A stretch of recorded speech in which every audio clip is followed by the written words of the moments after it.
meaningful results about them, and maybe today we will start talking about the technique which can be applied to at least prove Ferrel-Jones conjecture. Well, at least it's related to the Ferrel-Jones conjecture in some way.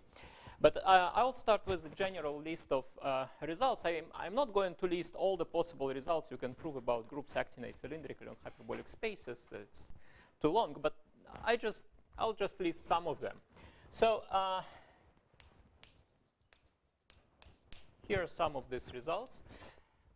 So let's assume that G is an acylindrically hyperbolic group.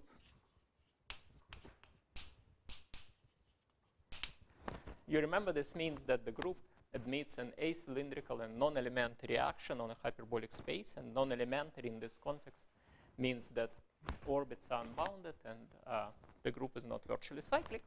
So then there are several results which you can prove, and I will start with some purely algebraic results. Let me first write it down, then I'll explain what it means. So G is SQ universal. So what it means to be SQ universal, a group G is called SQ universal if and only if for every countable group G, every countable group embeds in a quotient.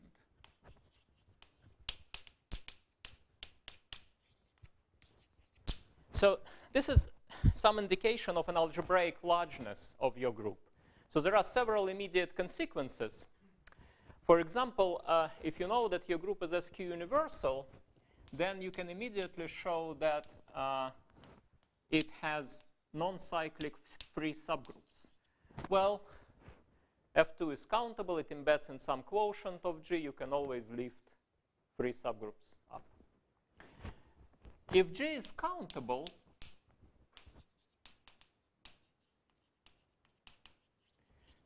then SQ universality also implies that there exist uncountably many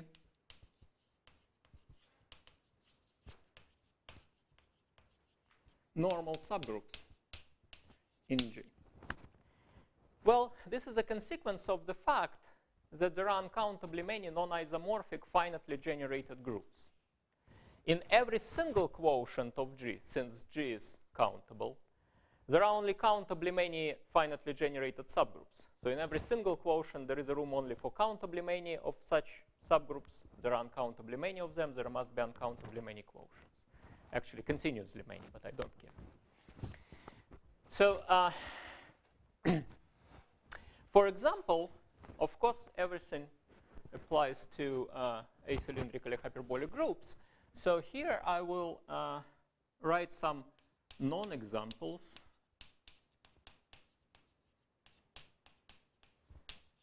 of acylindrically hyperbolic groups.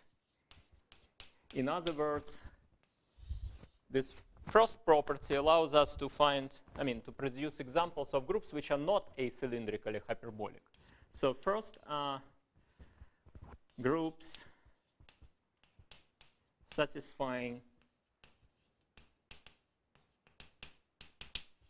a non-trivial identity,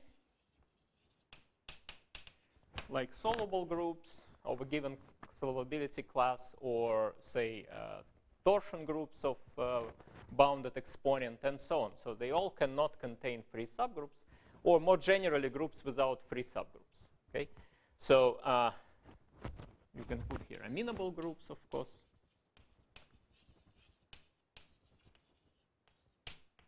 And so on. So all these groups cannot be acylindrically hyperbolic.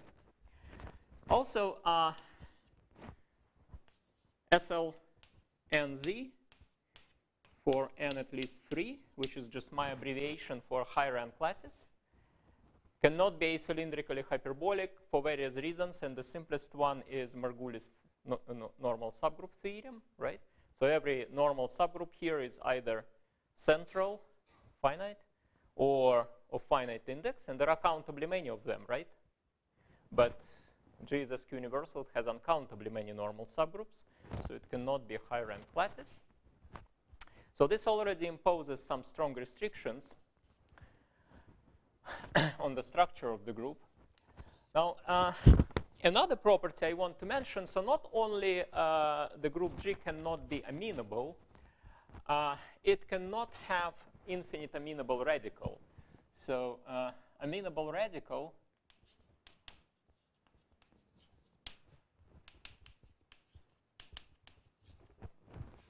I'll denote it by K of G is finite. So it's actually a finite radical. There exists a maximal finite normal subgroup of your group, and every amenable normal subgroup sits in there. So, well, you can add here, well, for example, groups with infinite center. If the center of G is infinite, then it's a non-example, because then amenable radical contains a center, amenable radical is infinite, and so on. Third property, well, if you take the quotient of G modulo K of G, so the third property is a stronger version of the fact that acylindrically hyperbolic groups cannot satisfy any non-trivial identity. If you take the quotient modular this, well, in this case, I'll just call it finite radical, because it's indeed finite radical, the maximal normal finite subgroup.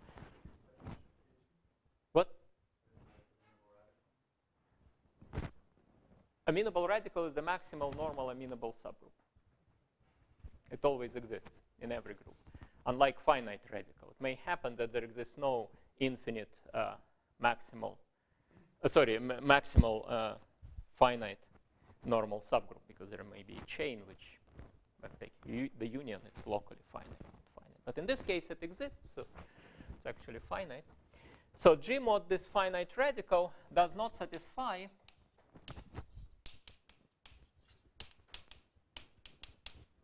any mixed identity. So what is a mixed identity? It's something which is a little bit more general than the usual identity. So here is the definition.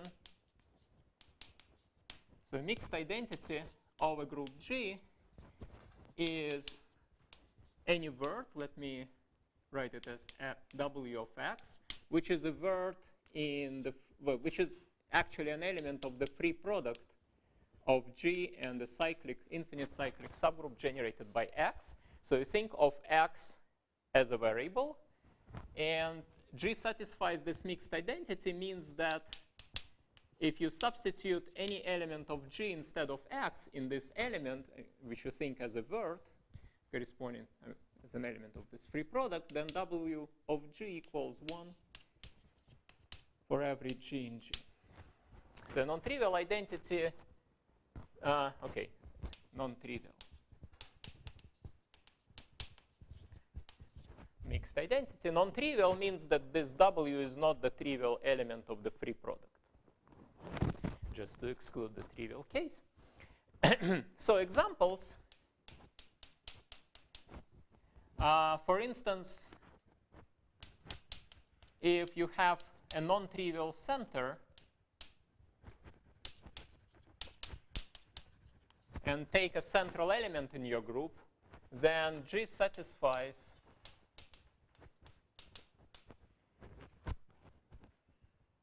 the relation, the mixed identity XA commutator of X and A equals 1.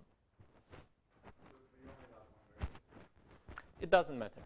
If you allow several variables, it's equivalent.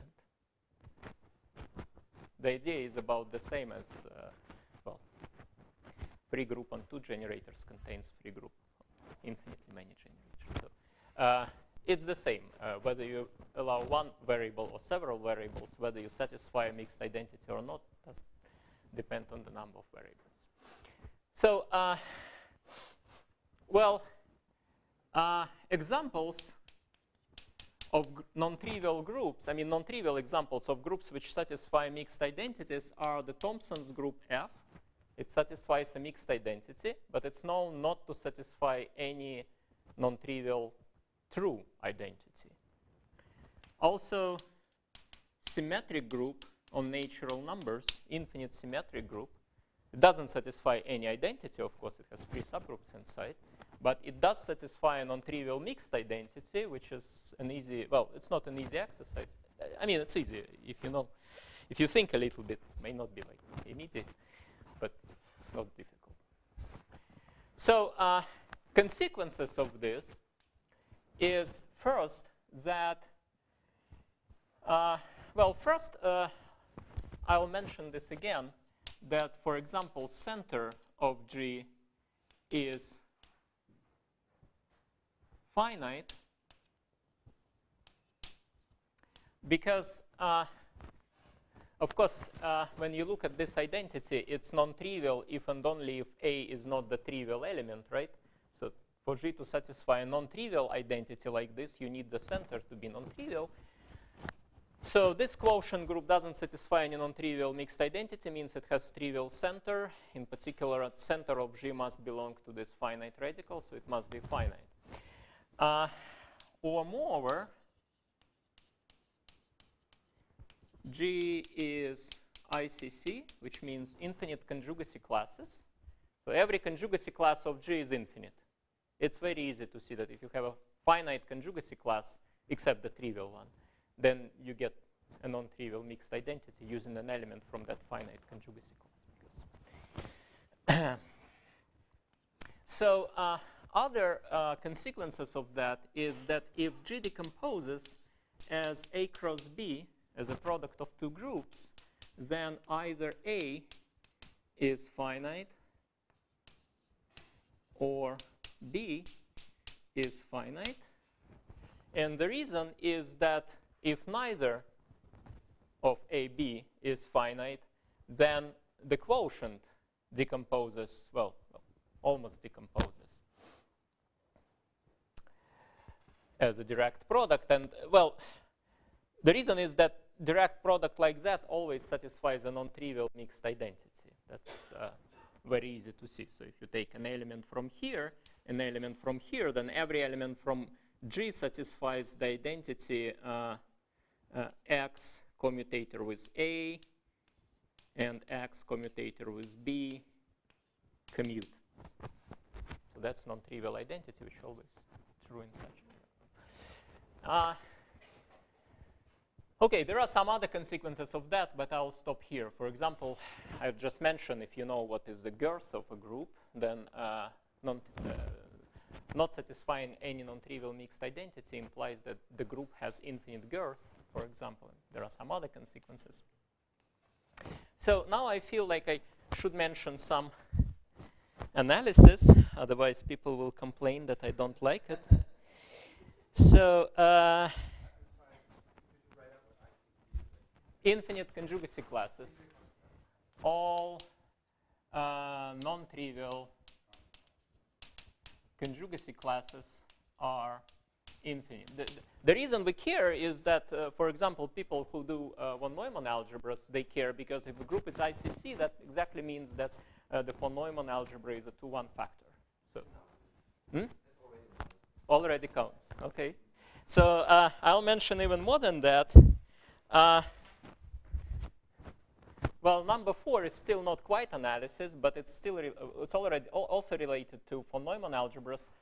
If you take the quotient modulo the finite radical, then it is not.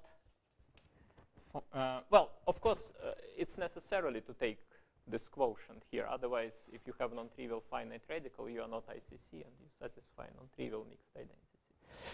So here, it's also necessarily to take the quotient. It's not inner amenable. So inner amenability, it's like amenability, but instead of requiring your measure to be invariant under the left action of your group, you require the measure to be invariant under the action by conjugation. Of course, if the group is amenable, then it's inner amenable because then there is bi-invariant measure. And if the group is not ICC, if it has finite conjugacy class, you can define a measure supported on that finite conjugacy class as well.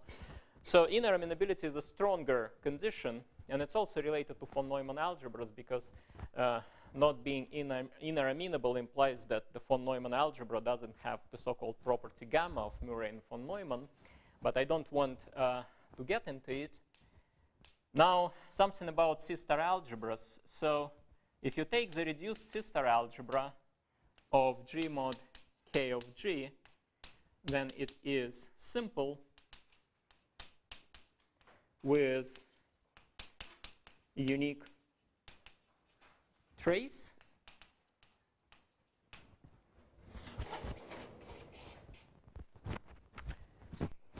So there are lots of examples. For example, mapping class groups of closed surfaces of genus at least 3. For genus 2, there is this hyperelliptic involution, which is central. So sister algebra is not simple, but if you mod out the finite radical, it becomes simple. Of course, you have to mod out this finite radical. And it was previously known for out Fn and many other examples, say hyperbolic groups without finite normal subgroups. But more general result, number 6. So yeah, actually, I should probably mention some names here. Okay, so if not stated otherwise, most of the theorems are due to François Damany, Vincent Girardel, and myself, or due to Michael Hull and myself. That's the result about mixed identities. And all other results are due to these 3 guys. Now, number 6, it's actually due to Ursula Hammenstadt.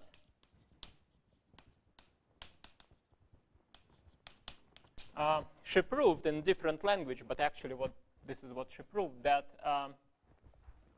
every acylindrically hyperbolic group belongs to the class C-rag by Monod and Shalom, which means that the second bounded cohomology of G with coefficients in L2 is non-trivial.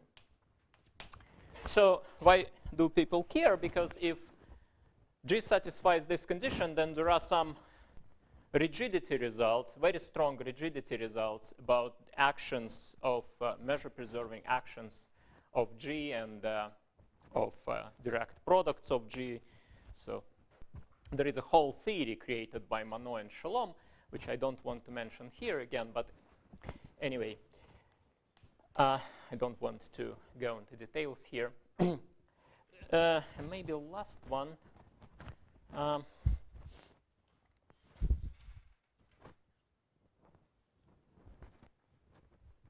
No, I think, okay, maybe it's enough. So I'll stop here. So I think the list is already convincing. So you see that you can prove at least some non-trivial results about acylindrically hyperbolic groups. Yeah. Mladen is looking at me, so I should mention that this result was then reproved in bigger generality by Mladen and Koji Fujiwara and Bromberg. And also there were some improvements by myself and Michael Hull, but the result which I cited is essentially due to Hammenstadt. There are also results about random walk on acylindrically hyperbolic groups, about the structure of asymptotic cones, and so on, so on. So there are lots of results, but I'll just stop here because I think it's already convincing enough. Now, what I want to say that there are also 2 very powerful techniques available for every acylindrically hyperbolic groups. One is called small constellation theory, which can be used to construct various monsters, but also it can be used to prove some unexpected results. For instance, it's a result by Ashot Minasyan, Yaga Antolin, and Alessandro Sisto that every closed 3-manifold, closed, let's say, irreducible 3-manifold, has residually finite mapping class group. It's kind of analog of residual finiteness result which is well known in dimension 3 for dimension, sorry, it's well known in dimension 2. Same thing holds in dimension 3. Somehow they essentially use small constellation theory in acylindrically hyperbolic groups, and they essentially use that most 3 manifolds, with at least those with non-trivial JSJ decomposition, have acylindrically hyperbolic fundamental groups. And the other powerful technique which is available, which can be used actually to cover small constellation theory, is what I call group theoretic den filling. So group theoretic den filling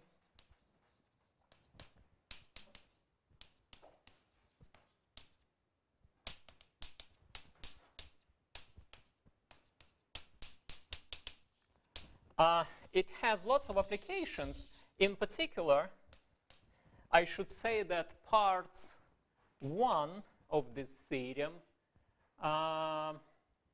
surprisingly part 5 of this theorem, were proved using this group theoretic den filling technique. Also, it's hard not, so this is something which was first invented in my paper a long time ago. The paper was published 8 years ago, and then there were several subsequent improvements and alternative proofs, first by Daniel Groves and Jason Manning, then by Agel, Groves, and Manning, and then the most recent by myself, by François de Maniv and Sanger-Ardel and myself in various contexts. So it's probably, I should mention that one application of this technique is to the proof of the virtual Haken conjecture. It's not that it implies the virtual Haken conjecture. So let me just write it this way. But it's essentially used in the proof. So some of the results which Martin told us about, they essentially use the fact that every acylindrically hyperbolic group contains free normal subgroup, infinitely generated free normal subgroup. That's an easy application of group theoretic den filling. So you have some applications to rigidity results. And finally, I think, it's not that I think, I know, that there are some applications to the Ferrel-Jones conjecture. Well, at least there is a way to derive the Ferrel-Jones conjecture for relatively hyperbolic groups, where parabolic subgroups are residually finite and satisfy the conjecture from general algebraic results and group theoretic den filling and some inheritance properties. And that's what I will talk about during my last lecture tomorrow. So, well, the rest of the lecture today will be just devoted to the definition of this group theoretic den filling, and I'll mention some basic results. So this is kind of algebraic analog of the well-known den filling procedure for 3 manifolds. So I assume that most people are familiar with den filling in 3 manifolds, but let me just explain or maybe remind you what it is. So you start with some free manifold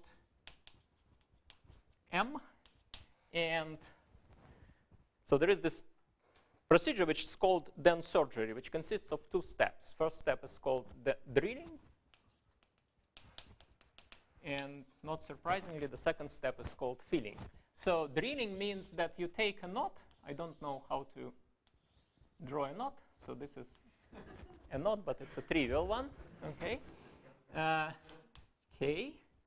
So then you have new manifold, which is M minus K. So by K, I actually mean a tubular neighborhood, regular neighborhood of the knot. So you remove actually a torus, which is a neighborhood of a knot, from your manifold. What you get is a manifold with toric boundary. So the boundary is 2-dimensional torus. So suppose the original manifold was closed, for simplicity. Okay? So then you can, so you remove a solid torus from your manifold, then you can somehow twist it and glue back. So you take a solid torus, which we think of as the product of one-dimensional sphere and two-dimensional disk. And you glue them together by using a homeomorphism, let's call it phi, from the boundary of the solid torus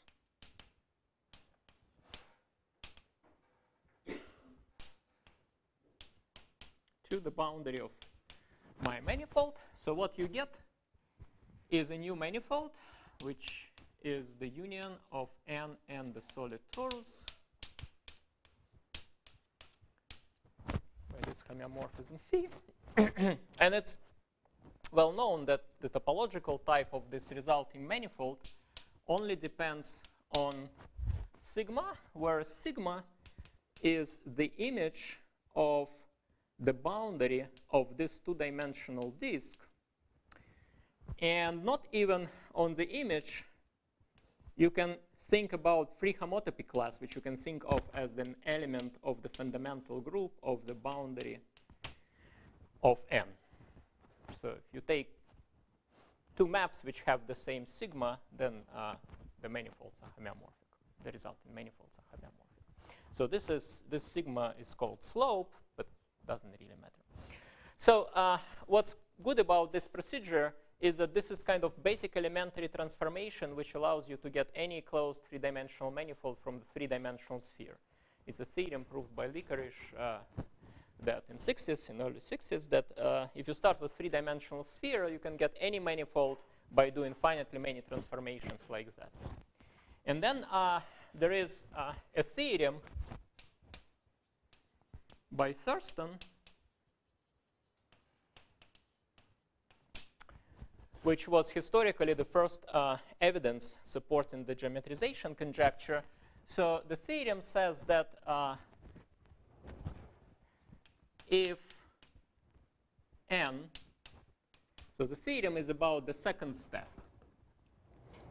If n is a hyperbolic not complement,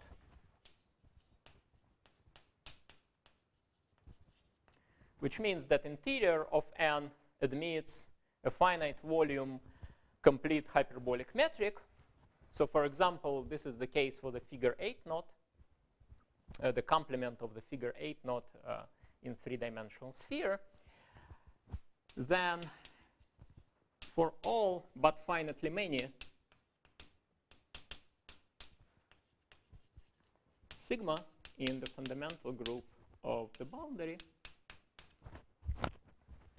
which in this case is a subgroup of the fundamental group of the whole manifold, which is of course not true in general, but it is true that the map between boundary and the manifold is pi1 injective in this particular case. We have, well, the resulting manifold n of sigma is hyperbolic. So hyperbolic, closed hyperbolic manifold, which means at the level of the fundamental groups that the fundamental group of n is a hyperbolic group. So pi1 of n, which is, as it's not difficult to see by the Seifert-Van Kampen theorem, fundamental group of n will be just the fundamental group of the original manifold.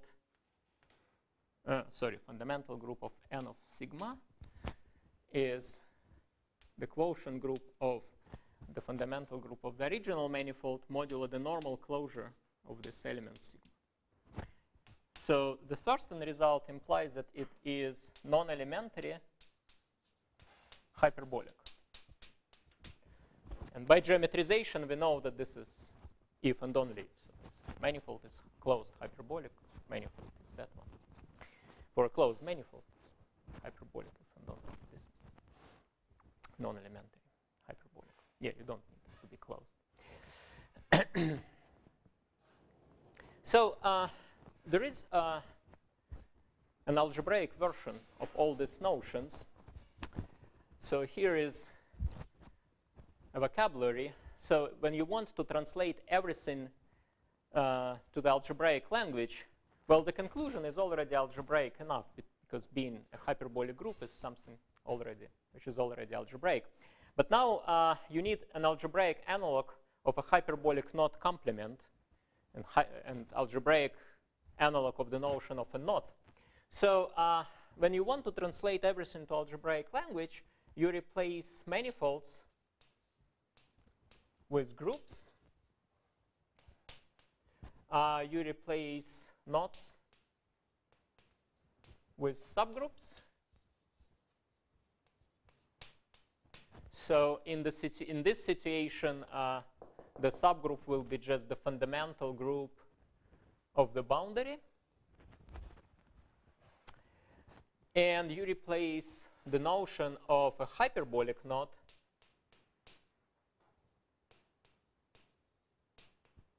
with the notion of a hyperbolically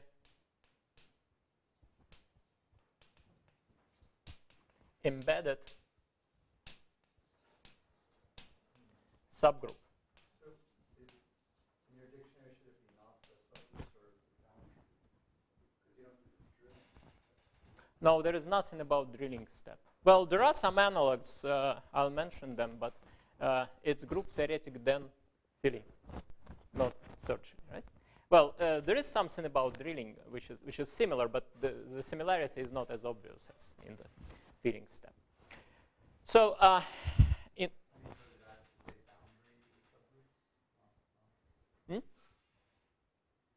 what? So would it be accurate to say the boundary of n is the subgroup? Well, the boundary, well, yeah. Right. Boundary of n. So it's not a functorial correspondence, it's just some very rough understanding of what's going on. So for the rest of my talk, I'll concentrate on the definition of a hyperbolically embedded subgroup, which is the only thing you probably don't know in this list.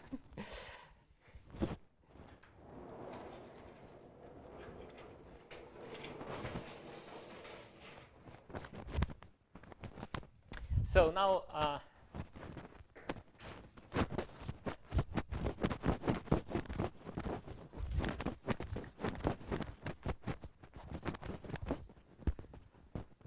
my talk will become very elementary in some sense.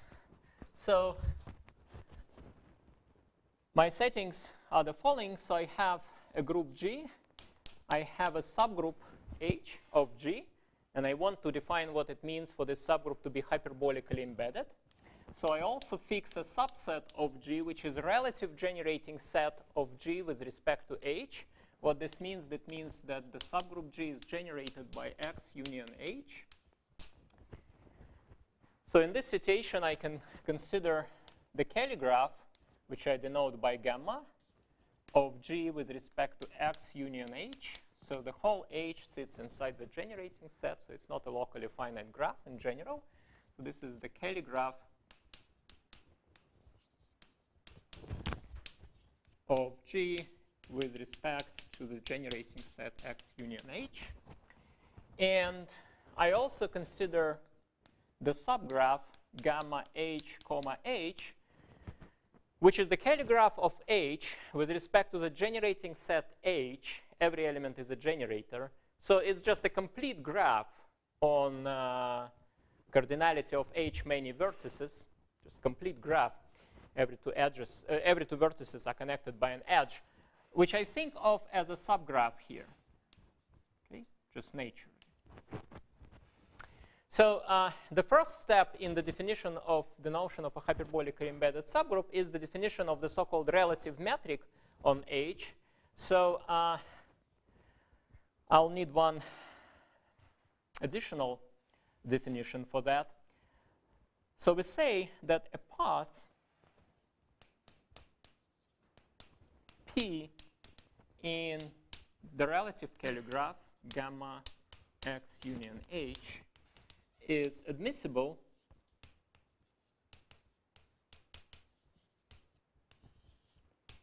if it avoids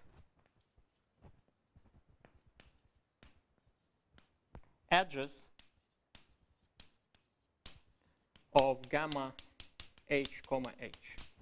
So just prohibit this path from going through edges of this graph. But it can go through vertices of this subgraph. Okay? Now you define the so-called relative metric, which is a map from h cross h to 0 plus infinity, including plus infinity. It can take infinite values. And being a metric means, well, just the natural definition. You extend the triangle inequality to this set in the following way. So the distance between two elements, h1 and h2, is the minimal length of a path such that P is an admissible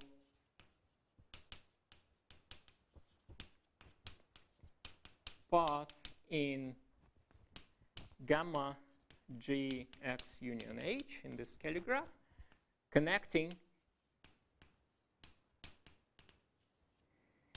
H1 to H2.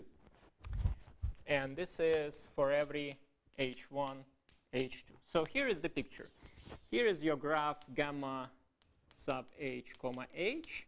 And the set of vertices of this graph is just the subgroup H. So you pick two elements, H1, H2, in your subgroup. And you want to look at the length of the shortest admissible path, which goes from H1 to H2. And admissible means it doesn't go through edges of this subgraph. Because if you allow it to go through edges of this subgraph, then there is just an edge which connects them. So it's kind of necessary definition to make it non-trivial. And if such a path doesn't exist, then d hat is infinity. So it's minimum of this length if there is at least one admissible path. It may happen that admissible paths do not exist, in which case we say that the distance is infinity. Now I can state the definition of a hyperbolically embedded subgroup. So this is, the definition consists of two conditions. The first one is just relative hyperbolicity.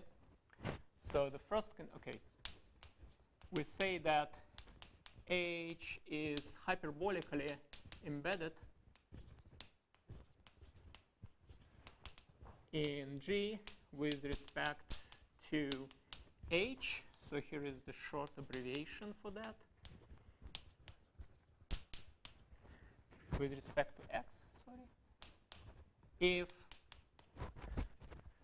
the following two conditions hold. First of all, you want the relative calligraph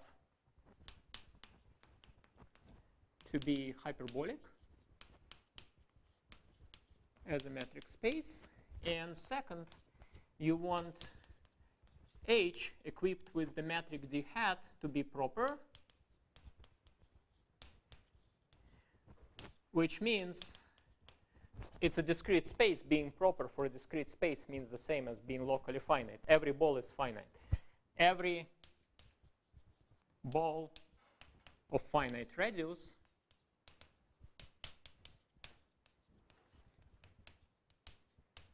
is finite, which means contains finitely many elements. So the first condition is kind of natural. Something should be hyperbolic here, but it's not sufficient to derive any meaningful theorems about the subgroup or the group. So you need some kind of properness, and this is the properness condition which turns out to be useful. So let me first discuss some examples just to try to understand this definition better, and then I will explain what's the relation between this notion and some notions you are already familiar with. So first example, let's take, let me just say that for brevity, I'll say that H is hyperbolically embedded in G if there exists a generating set X, relative generating set X, such that H is hyperbolically embedded in G, comma X. So sometimes I don't need the generating set. I will just omit it. Here are some examples. The first example is obvious. The group G is always hyperbolically embedded into itself. Why is that? Well, you can just take empty set as the set of generators. And if the set of additional generators is empty, then this graph is the same as this graph, which means that there is no admissible path. There are no edges other than edges of this graph at all. So there is no admissible path at all between the two vertices, which means that every ball of finite radius consists of a single point. So the distance between any 2 points, I mean, this d hat distance is infinite unless the 2 points coincide. So the local finiteness condition holds true, and hyperbolicity is also obvious, because if H is the same as G, then this is just gamma G comma G, which is complete graph bounded space, which is always hyperbolic. So another obvious example is the case of finite H. So if H is finite, then H is always hyperbolically embedded in the group G, no matter what the group is. And the reason is that in this case, you can take X to be the whole group. And then it's the same for the same reason. The relative calligraph is again a bounded metric space, because now X is the whole group. So it's again a complete graph. So hyperbolicity holds true. Now properness holds true automatically. Every finite group, whatever metric you put on it, it's a finite, locally finite metric space. So I will call this case as degenerate. In what follows, I'll be interested mostly in non-degenerate hyperbolically embedded subgroups. So let's consider first a little bit example which is a little bit non-trivial. Let's look at the group G, which is H cross Z, direct product. And suppose that Z is generated by, fix a generator X of Z. And we take capital X to be just this lowercase x. So let's try to understand whether or not H is hyperbolically embedded in Z. So first of all, what's the relative calligraph of G with respect to X union H? Well, you start with the standard calligraph.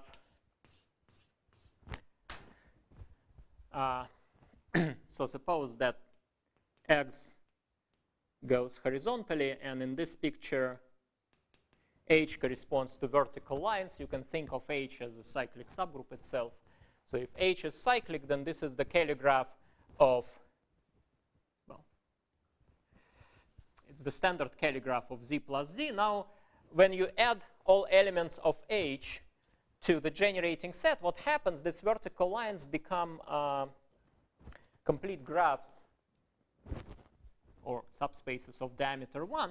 So the real relative calligraph, gamma of G with respect to X union H, looks like this. So you have H here, you have X H here, you have X inverse A H here. So these are complete graphs, spaces of diameter 1. And between corresponding points, corresponding vertices of these cosets, there are edges labeled by X, right? So the whole space is quasi-isometric to a line, right? It's quasi-isometric to a line. In particular, it is hyperbolic. So remember, these little circles are really small. They have finite diameter. So the first condition holds true. Now, how about the second condition? The second condition is violated because if you take any two elements here, so say this is my H1,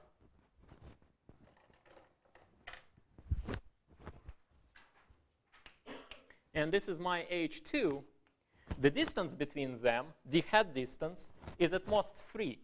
So d hat between H1, H2 is at most 3. And the reason is that I can go to the next coset, then here there is an edge which connects these two vertices, and then I can go back.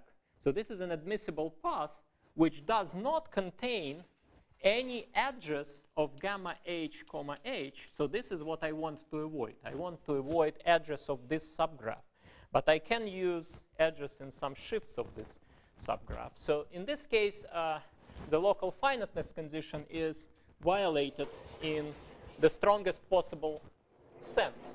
So the conclusion is that in this case, h is not hyperbolically embedded in G with respect to this particular generating set, and with little additional arguments, you can show that it's not hyperbolically embedded into G with respect to any relative generating set. Now, what if we take the...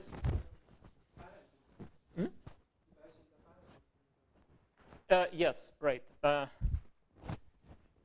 Sorry, it's not hyperbolically embedded if H is infinite. Right. So the local finiteness condition is only violated if H is infinite, right? So next natural example is the free product. So let's take the same situation. It was almost the same group. In fact, quite different. Now we assume that G is a free product of H and a cyclic group.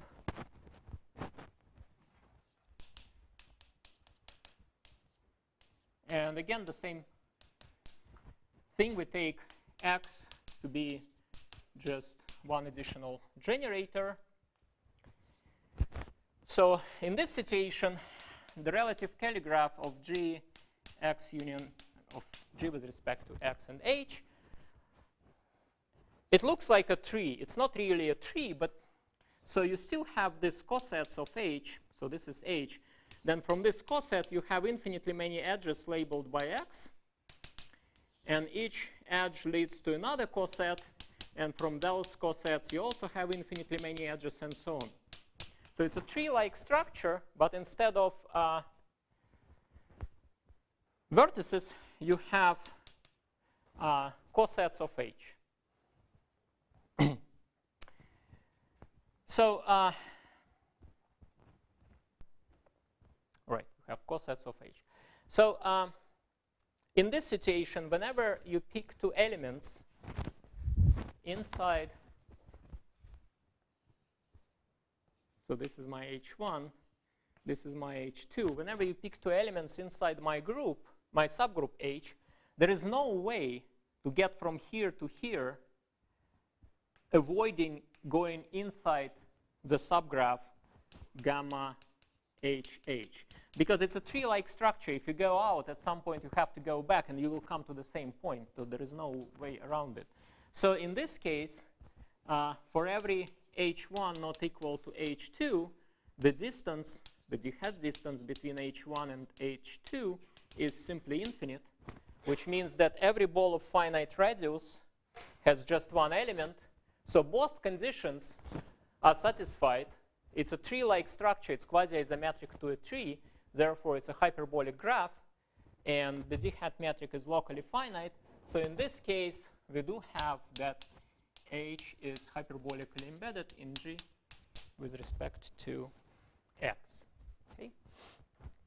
So now I want to mention the relation between the notion of a hyperbolically embedded subgroup and the notion of a relatively hyperbolic group. And this is actually the first non-trivial example of a hyperbolically embedded subgroup. And this was the motivating example for generalizing this theory of relatively hyperbolic groups to the theory of hyperbolically embedded subgroups. It's a theorem proved by, well, Damani, Girardel, and myself. G, okay, let's write it this way. H is hyperbolically embedded into G with respect to a finite set if and only if G is hyperbolic relative to H. So those of you who know the definition of a relatively hyperbolic group can think of this as an example. Others can think of this as a definition of a relatively hyperbolic group. So being relatively hyperbolic with respect to H simply means that H is hyperbolically embedded into G with respect to some finite relative generating set.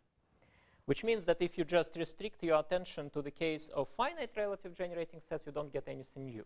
But there are interesting examples which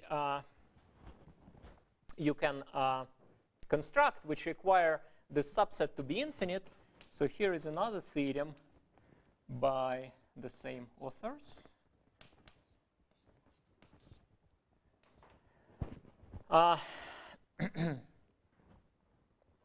Well, let me first mention the fact that G, a group G, contains a non-degenerate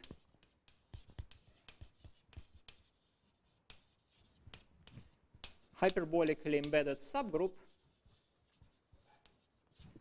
if and only if, so remember, non-degenerate means infinite and not the whole group proper. G is acylindrically hyperbolic.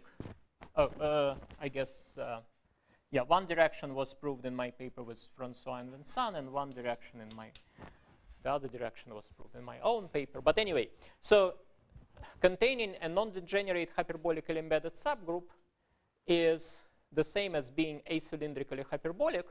So you can ask, well, what kind of hyperbolically embedded subgroups do we have in acylindrically hyperbolic groups? And there is a third theorem, which is now just DGO.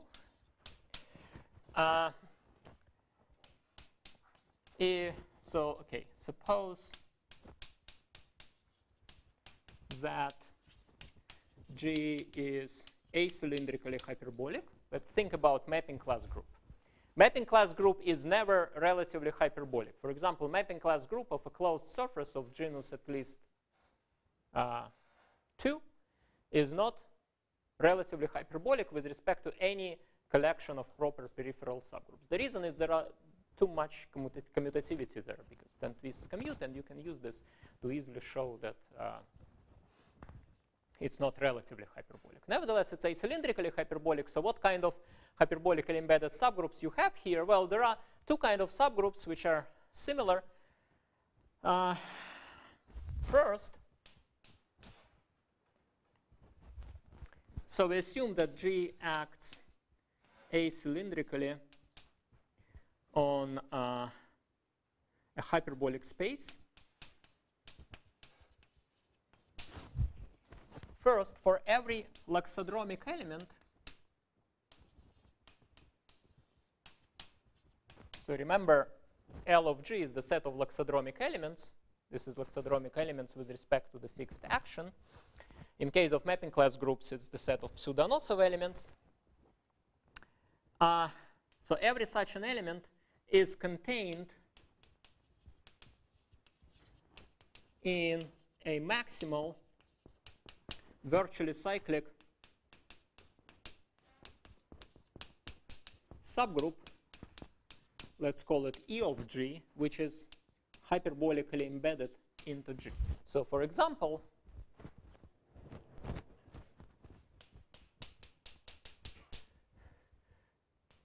if G in a mapping class group of sigma G is, well, this G is not the same as this G, let's call it H, is pseudo-Anosov,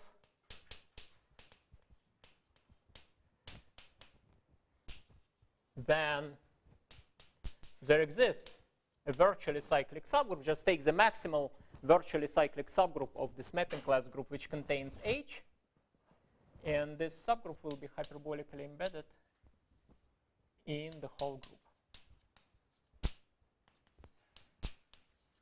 And the same is true for fully reducible automorphisms in out Fn.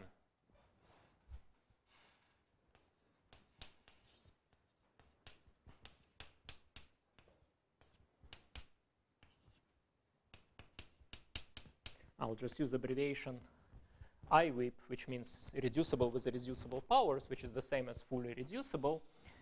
So the conclusion is the same. Here you don't have acylindrical actions, but you can actually prove this theorem under a weaker assumption that this loxodromic element satisfies the WPD property, which is available for the action of out Fn on the three-factor complex.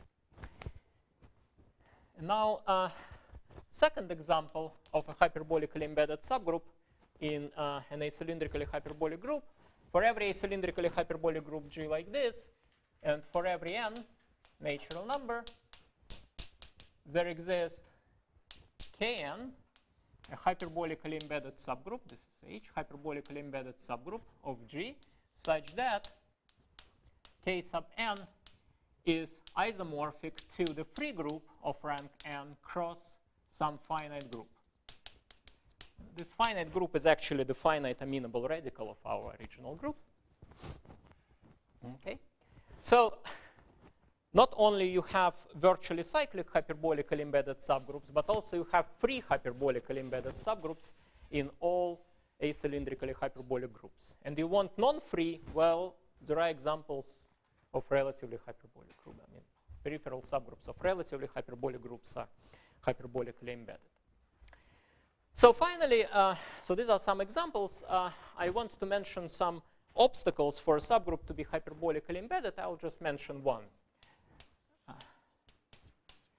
So the same authors prove that if H is hyperbolically embedded in G, then H is almost malnormal, which means that for every element of my group, the intersection of the conjugate of H by G and H is finite.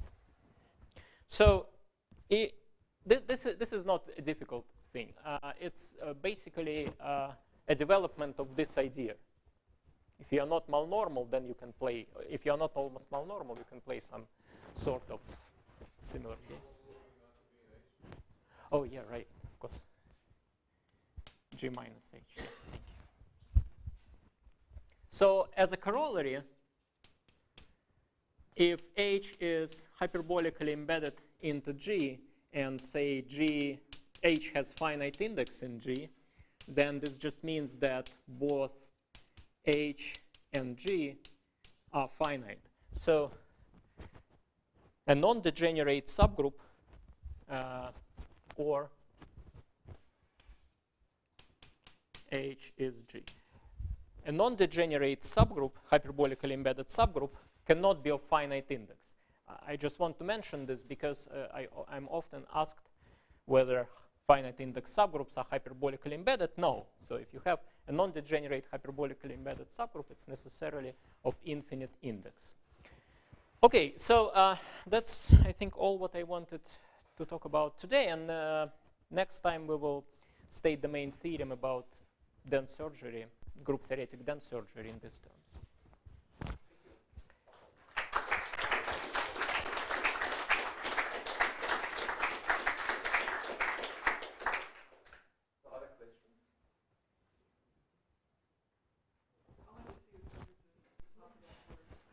Okay.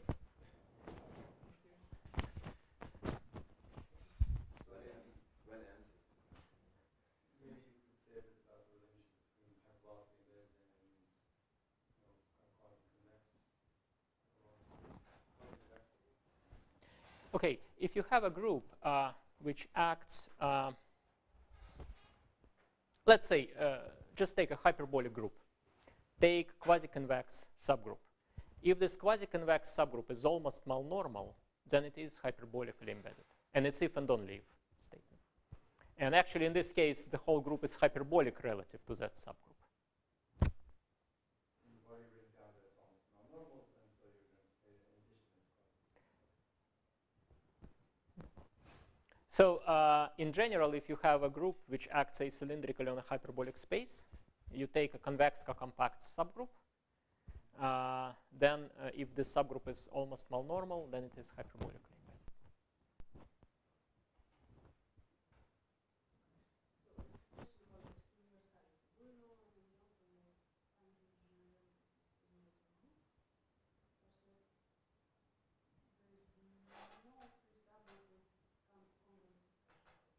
There is no.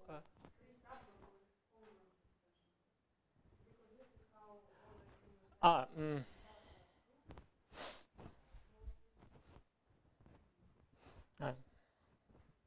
don't think. No, I don't think I know.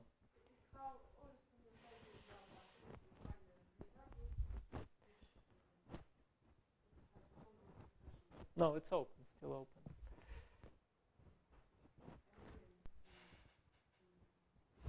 Yeah, here the proof is actually by explicitly using these free subgroups which are constructed in this theorem. They will have some sort of congruence extension property.